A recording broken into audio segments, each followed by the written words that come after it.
अस्सलाम वालेकुम। मैं हूं डॉक्टर मोहम्मद कासिम तैमूरी क्लिनिक हरीपुर पाकिस्तान से आपसे मुखातिब। आज हम पाइल्स के ऊपर बात करेंगे, हेमोरॉइड बवासीर के ऊपर बात करेंगे कि बवासीर बेसिकली है क्या।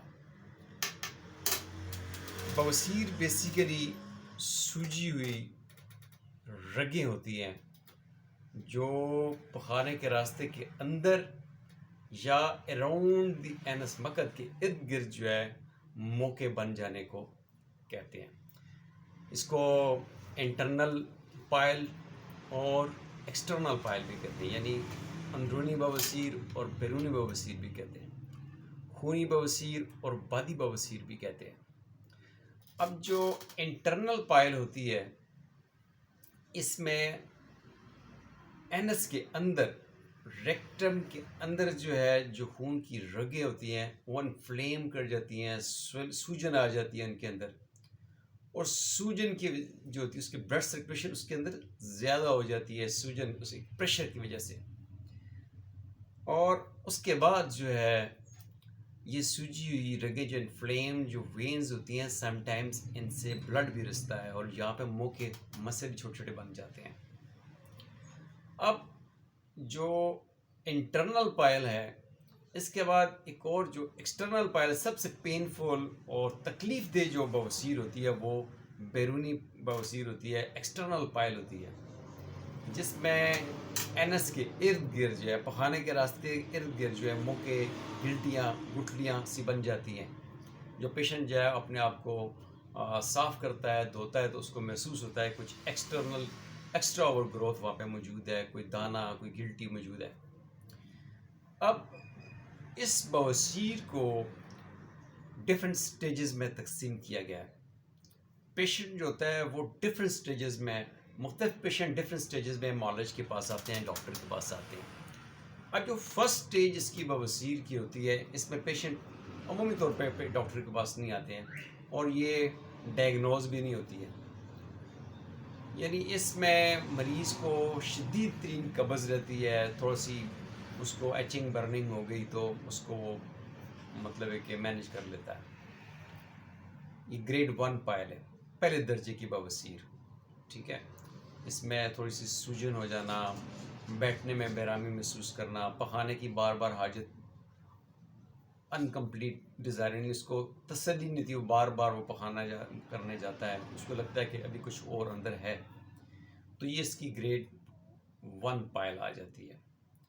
अब दूसरी स्टेज जो इसकी आती है बवासीर की, इसके अंदर जो अंदर मस्से डेवलप होते हैं, मक्कत के अंदर, रेक्टम के अंदर, जो एनस है एरिया अंदर, उसके अंदर कुछ मस्से डेवलप होते हैं, और जब पखाना बंदा करता है तो वो मस्से थोड़ी देर के लिए बाहर आते हैं, ठीक है, और पखाना करने के बाद मस्से खुद ब खुद अंदर चले जाते हैं।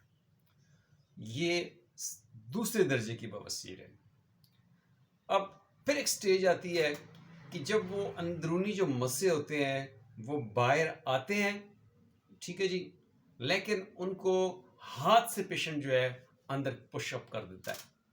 ये तीसरे दर्जे की बवासीर है कि इसमें जो अंदर से मस्से जो आए हैं बाहर, उनको पेशेंट जो है पखाने के बाद हाथ से पुश करता है तो वो अंदर चले जाते हैं। चौथे दर्जे की जो बवासीर होती है, उसमें जो बाहर आए हुए मस्से होते हैं वो हाथ से मैनुअली भी जो अंदर नहीं जाते हैं, यहाँ पे सर्जरी आ जाती है। सर्जरी मोस्टली रिकमेंड करते हैं यहाँ पे, तो सर्जन जो है फिर उसको डील करते हैं, हैंडल करते हैं, ऑपरेट करते हैं। होम्योपैथिक मेडिकल सिस्टम जो है जी, होम्योपैथिक तरीका इलाज आपका चारों स्टेजेस जो हैं, ग्रेड 1, ग्रेड 2, ग्रेड 3, ग्रेड 4 में आपकी मावन मददगार है। पहले फर्स्ट, सेकंड, थर्ड जो स्टेज है, इसमें तो होम्योपैथी इसको 100% इसको मैनेज कर लेती है, क्योर कर लेती है।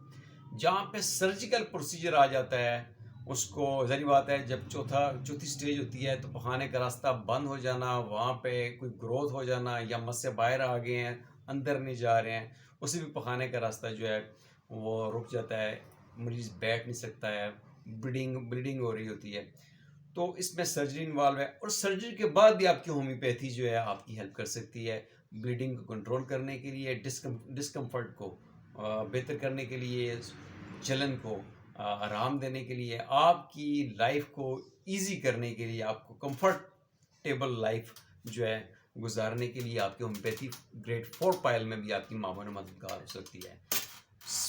फ़र्क जो ये है, ज़रूरत इस बात की आप properly timely follow up knowledge के पास करें, क्योंकि जैसे जैसे आपकी सिम्टम्स चेंज होती हैं, अलामात और कैफियत चेंज होती हैं, आपकी दवा भी चेंज करनी पड़ती है, दवा की पोटेंसी भी चेंज करनी पड़ती है, उसको रिपीट भी डिफरेंट तरीके से कराया जाता है, और उसकी लाइफस्टाइल मैनेजमेंट भी जो होती है, डाइटरी रिक्वायरमेंट भी जो होती है, वो स्टेज वाइज डिफरेंट होती हैं।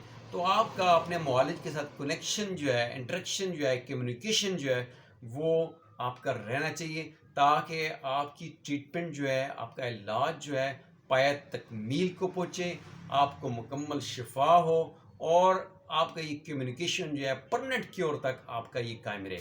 उसके बाद भी जब आपकी ये तकलीफ़ ख़त्म हो जाए, तो आपने प्रिवेंटिव केयर भी जो है आपने जारी रखनी है, ताकि ये दोबारा जो है रीक्योर ना हो।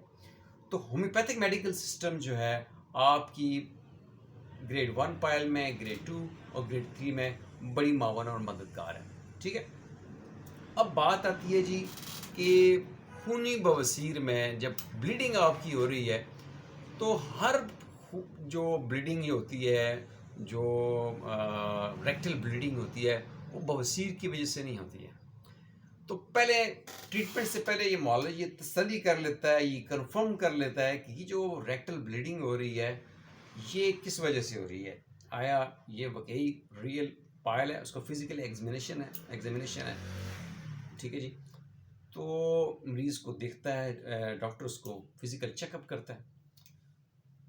इसके बाद जो है रेक्टल ब्लीडिंग जो है उसकी डिफरेंट वजूहत, कोलोनोस्कोपी जो होती है वो हो सकती है, उसकी बायोप्सी होती है, डिफरेंट डायग्नोस्टिक टेस्ट हैं, स्टूल के टेस्ट होते हैं। तो ये एक जो तशखीस का जो प्रोसीजर होता है, उससे जब पेशेंट गुजरता है तो वो उसकी सारी चीज़ें स्टेजेस भी कंफर्म हो जाती हैं और वजूहत भी कंफर्म हो जाती हैं। रेक्टल ब्लीडिंग वैसे जो है पखाने के रास्ते से खून जो है ये रेक्टल जो कोलोन का कैंसर है इसी वजह से भी हो सकती है। उसके अलावा जो है पॉलिप्स डेवलप हो जाते हैं, कोई ट्यूमर खुदा न खास्ता कोई गिल्टी वगैरह डेवलप होगी ये अंदर। ठीक है जी, अल्सरेटिव कोलाइटिस जो है उसकी वजह से हो जाता है, आंतों की इन्फेक्शन जो है वो हो जाती है। तो इसकी मल्टीपल और भी रीजंस हो सकती हैं। रेक्टल ब्लीडिंग की एक और मोस्ट कॉमन जो है वो रीज़न होती है फिशर, एनल फिशर। अब एनल फिशर जो है वो एक अलग चीज़ है और बवासीर जो है वो एक अलग चीज़ है। तो मोस्टली जो पेशेंट होता है, मरीज़ होता है, वो फिशर को भी पायल कह रहा होता है। तो यही वजह है कि उसका फिजिकल एग्जामिनेशन जो होता है बड़ा ज़रूरी होता है। देखता है वहाँ पे डॉक्टर जो है कि ये आया फिशर है, ये फिस्टूला है, बवासीर है, या और कोई इसकी पॉसिबल हिडन काज है। ठीक है, तो मरीज़ की उसकी पास्ट मेडिकल हिस्ट्री, उसकी फैमिली मेडिकल हिस्ट्री, उसकी प्रोफेशनल हिस्ट्री, उसका लाइफस्टाइल, ये सारी चीज़ें जब नॉलेज के सामने आती हैं तो ये तय करना बड़ा आसान हो जाता है कि इसकी जो पॉसिबल रीज़न है, काजेज़ जो है क्या हैं और उसकी डायग्नोसिस क्या बनती है। तो होम्योपैथी आपको जो इंडिविजुअलाइज्ड ट्रीटमेंट प्रोवाइड करती है, इसमें बवासीर में जो सबसे ख़ास जो सिम्टम्स होती हैं, बंदा बेआराम होता है, हेल्थ एंजाइटी जो होती है वो बहुत पीक पे होती है, मरीज़ जो है किसी को बता भी नहीं सकता।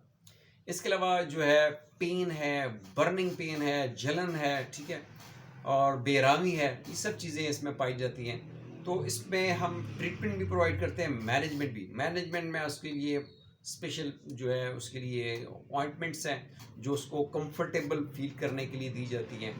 ट्रीटमेंट के लिए उसके ब्लीडिंग को रोकने के लिए मेडिसिन दी जाती हैं, क्योंकि ब्लीडिंग अगर आपकी मतवातर होती रहेगी तो आप एनेमिक हो जाएंगे, खून की कमी हो जाएगी, तो फिर और कॉम्प्लिकेशंस हो सकती हैं।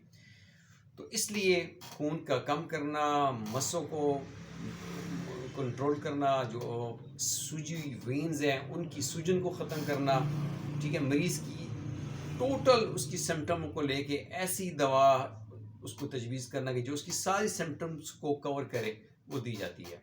तो इसके लिए इंतहाई ज़रूरी है जब भी आप होम्योपैथ डॉक्टर के पास जाएं, उससे आपने क्लियर सिम्टम देनी है, प्रॉपर इन्फॉर्मेशन प्रोवाइड करनी है, कोई चीज़ उससे आपने छुपानी नहीं है। अपनी past medical history, family medical history, professional history और लाइफस्टाइल के बारे में आपने बताना है, और इलाज के साथ साथ आपने अपना लाइफस्टाइल लाजमी ठीक करना है, क्योंकि जितनी भी बीमारियां आजकल हैं ये हमारे लाइफस्टाइल डिसऑर्डर की वजह से हैं। तो बवासीर जो है इसका लाइफस्टाइल के अंदर लोग बैठे रहते हैं, उनकी सिटिंग जो सीट होती है, बेंच है, कोई कुर्सी है, वो कंफर्टेबल नहीं है, सख्त है। उनकी कब्ज़ उनको जो क्रॉनिक रहती है, कब्ज़ की वजह से ये बवासीर डेवलप होती है। बहुत ज़रा ज़ोर लगाना पखाने का, जब टॉयलेट जाना हो बहुत ज़रा ज़ोर लगाना बवासीर को की वजह बन सकती है। मुसलसल कॉन्स्टिपेशन इसकी जो है वो वजह बन सकती है। इसके अलावा फ़ीमेल्स को, ख़वातीन को ड्यूरिंग प्रेगनेंसी भी जो है वो बवासीर हो जाती है। उसकी भी वजह ये है प्रेशर डेवलप होना, मुसलसल वो आयरन सप्लीमेंट्स यूज़ कर रही होती हैं, उससे उनको कॉन्स्टिपेशन होती है। इससे फिशर भी डेवलप हो सकता है और बवासीर की जो है शिकायत भी हो सकती है। ठीक है, कॉन्स्टिपेशन की वजह से कट लग जाना तो वो फिशर डेवलप होता है, उसमें फ्रेश रेड ब्लड जो है वो पखाने के साथ लकीर के साथ एक आता है, तो वो फिशर एक अलग चीज़ है। और बवासीर जो होती है वो अंदर से मसों से खून रस के आता है, तो वो भी कॉन्स्टिपेशन की वजह से उसकी रीज़न हो सकती है। इसके अलावा हार्मोनल चेंजेस होती हैं प्रेगनेंसी के दौरान, और उसकी वजह से भी जो है वो बवासीर जो है ख़वातीन में डेवलप हो सकती है। वजह कोई भी हो, उम्र कोई भी हो, लाइफस्टाइल और उसकी हिस्ट्री को देखते हुए, उसकी इंटायर टोटलिटी को देखते हुए हम अपने पेशेंट के लिए इंडिविजुअलाइज इनफरादी ट्रीटमेंट जो है हम रिकमेंड करते हैं, और अल्लाह के फजल से इसको शिफा हो जाती है। तो इसके लिए ज़रूरी है कि आप प्रॉपरली फॉलो अप करें और अपने लाइफस्टाइल को इम्प्रूव करें और डाइटरी सप्लीमेंट्स लें। ठीक है जी, ऐसी रेशादार ग़िज़ाएँ लें जिससे आपने कब्ज़ पे काबू पाना है। नॉर्मली लोग जो है जो फाइबर लेते हैं, एस्पागोल लेते हैं, उससे उनकी जो, क्योंकि एस्पागोल जो है ये डाइजेस्ट नहीं हो सकता उसी तरीके से निकलता है, तो ये खाने को सॉफ्ट करने के लिए बड़ा हेल्पफुल होता है। इसके अलावा आप जो है होल ग्रेन फूड जो है वो आप ब्रेड यूज़ करें और सब्ज़ियाँ यूज़ करें। बहुत ज़्यादा तेज़ मसाले, बहुत ज़्यादा गोश्त खोरी या बहुत ज़्यादा रिफाइंड प्रोडक्ट्स का इस्तेमाल ना करें। फ़िज़िकल एक्टिविटी को इम्प्रूव करें, पानी ठीक से पिएँ। अगर आप ओवरवेट हैं, वज़न आपका ज़्यादा है, तो इसको आप मैनेज करें। और पखाना जब आप पास करने जाते हैं तो उसको अपने होल्ड नहीं करना है, पखाने को कभी भी रोकना नहीं है। जब भी आप पखाने को रोकेंगे वो कॉन्स्टिपेशन डेवलप करेगा। ठीक है, तो कॉन्स्टिपेशन की एक वजह ये भी होती है कि पेशेंट जो होता है वो टाइम पे पखाना पास करने नहीं जाता, तो उसका पखाना जो होता है वो आंतें जो है पानी जज़ब करती रहती हैं, पखाना उसको हार्ड होता जाता है। तो ये अमूमन दुकानदार, ऑफिस में बैठ कर काम करने वाले लोग जो होते हैं अवॉइड करते हैं बाथरूम जाना, कि अभी जाता हूँ, अभी जाता हूँ, अभी जाता हूँ, तो फिर उनको कब्ज़ डेवलप हो जाती है। आपने पखाने को होल्ड नहीं करना, और जब आप पखाना पास करने जाते हैं तो फिर आपने बहुत ज़्यादा प्रेशर डेवलप नहीं करना है। ठीक है जी। और बवासीर के जब ग्रेड 3 ग्रेड 4 पायल होती है, जिसमें अमूमी तौर पे लोगों को ठंडे पानी में, गर्म पानी में बैठना जो है उनको सुकून देता है। इसके अलावा हर पेशेंट की जो सिम्टम होती हैं एज इनफरादी, अगर इनफरादी तौर पे देखा जाए तो हर मरीज़ की सिम्टम्स और उसकी काजेज़ जो होती हैं वो डिफरेंट होती हैं, उसकी फैमिली मेडिकल हिस्ट्री डिफरेंट होती है। तो हर मरीज़ की जो अलामात होती हैं वो अलग होती हैं, तो हर मरीज़ की एक ही दवा नहीं बनती। हर मरीज़ जो होता है उसकी इंडिविजुअलाइजेशन को देखते हुए, उसकी इनफरादी अलामात को देखते हुए, उसके लाइफस्टाइल फैमिली हिस्ट्री को देखते हुए उसके लिए एक स्पेशलाइज कस्टमाइज्ड इलाज जो है, ट्रीटमेंट जो है वो तरतीब दी जाती है, जो उसको शिफा से इनकनार करती है। अपनी दुआ में याद रखें। होमी डॉक्टर कासिम तैमूरी को इजाज़त दीजिए। Thank you. अल्लाह हाफ़िज़।